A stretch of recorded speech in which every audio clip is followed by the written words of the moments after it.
Hey guys, I wanted to share with you my initial impressions for the HTC One M8, and yeah, I've had this device for about a day now, so these really are only initial impressions. They could actually change when I do my full review, but yeah, let's go ahead and check it out. So if we start off with the look and feel here, once again, I just think HTC have nailed it. I do think the M8 is going to be the best designed and best built Android phone this year. It just feels fantastic in your hand. The design hasn't changed too much from the original HTC One, but that is by no means a bad thing because that was fantastically designed and built. They have changed a few things. For example, they're no longer using the polycarbonate sides, so this is completely metal all the way across and all the way up to the screen, which I think is fantastic. It's a lot of people like the design of the polycarbonate, but I can tell you this just feels better in your hand. It's a more consistent feel and it's a more uniform look, and it really does feel like a very solid device, a really well made and well built device. It feels like you're holding an expensive phone, which is nice because it is an expensive phone. They have changed a few other things as well. For example, the edges are now rounded. It's not quite as angular as it was before, which means it doesn't quite dig into your palm, which is a nice change. And they've also slightly changed the volume buttons here as well. Before, on the original HTC One, they were kind of indented into the side. They're now slightly raised. It's still really well built. There's no play in it or anything like that, but it's a slight change there. Of course, you've got the power button on the top, but all in all, I love the design. I think it's absolutely fantastic. In terms of the overall size of the device, if I bring in my Nexus 5 for a comparison here, we'll turn on both the screens, you can definitely see that the HTC One is a taller device. They're both pretty much 5-inch displays, but it's definitely taller. And for me, with small hands, it's kind of hard to reach the top of the status bar without kind of shuffling the device in my hands. But again, that's probably just me with small hands.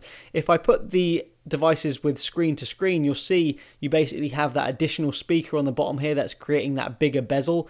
If you're asking me, would I rather have a smaller bezel or these front-facing speakers, every time I would choose these front-facing speakers because they just are so damn good. They've also added motion launch gestures, which are pretty useful. You can pick up your device and double tap it and the screen will turn on. Again, you can double tap to make it go back to sleep. You can swipe from the left to the right hand side to unlock straight into blink feed.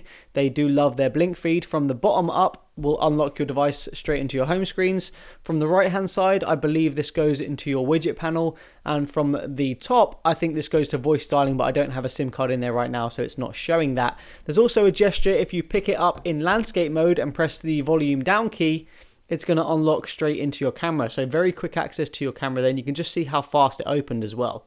In terms of performance, I haven't had a chance to extensively test this just yet, but I can tell you it's a seriously snappy device. It comes with a Snapdragon 801 processor clocked at 2.3 GHz. That's accompanied by 2 GB of RAM, and that all essentially means you're not going to see any slowdowns or any lags in the UI, and opening up applications is going to be an absolute breeze. You can see in recent apps I have none open, so these are all opened fresh, and just have a look how snappy it is. It's very quick and very fast. Obviously that has something to do with how quick HTC set those animations by default. Of course, if you want to change that, you can dive into the developer options and mess around with that, but it's seriously one of the fastest and snappiest devices I've used. You can just see how quick it is here. If we open up a few applications, get a few into the memory, once they're in memory, you'll just see how quick it is. It's nearly instantaneous.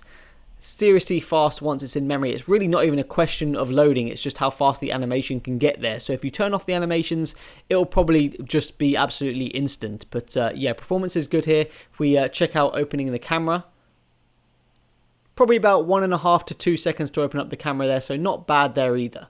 Okay, so let's move on to the camera. Now, the biggest difference with the M8 is it has two sensors. The top one senses depth, and you can do some really awesome effects with that. The second is the main camera sensor. Now, what I've noticed with this is basically the screen is so good on this HTC One, it is the LCD3 screen, that it makes everything look good. And by the way, I do think this screen is the best on the market, at least in my opinion. The color reproduction is fantastic, the sharpness is great, and everything just pops off the display. And that makes the pictures probably look better than they actually are. And it's really only when you transfer them to a laptop or to a bigger display that you really start to see those same limitations again for that ultra pixel camera. They don't quite look as good, they don't quite pop off the screen, they look a little bit dull, and they're not quite as sharp, especially when you start zooming in. But again, these are only my initial impressions. Now, if you're wondering what you can do with that depth sensor, here's an example of that. This is called the U-focus effect, or the bokeh effect. Basically, this allows you to blur out the background or the foreground, but I chose the background in this case, and it kept the foreground in focus. And it looks like a very professional image. It looks very good. It draws your focus into the foreground, the thing that's in focus. And a lot of professional photographers do that using the aperture settings on their camera, but you can now do that using this effect on the M8. This will probably get absolutely abused when everyone gets their hands on it. We'll probably see this all the time on social networks, so that'll probably be a little bit annoying.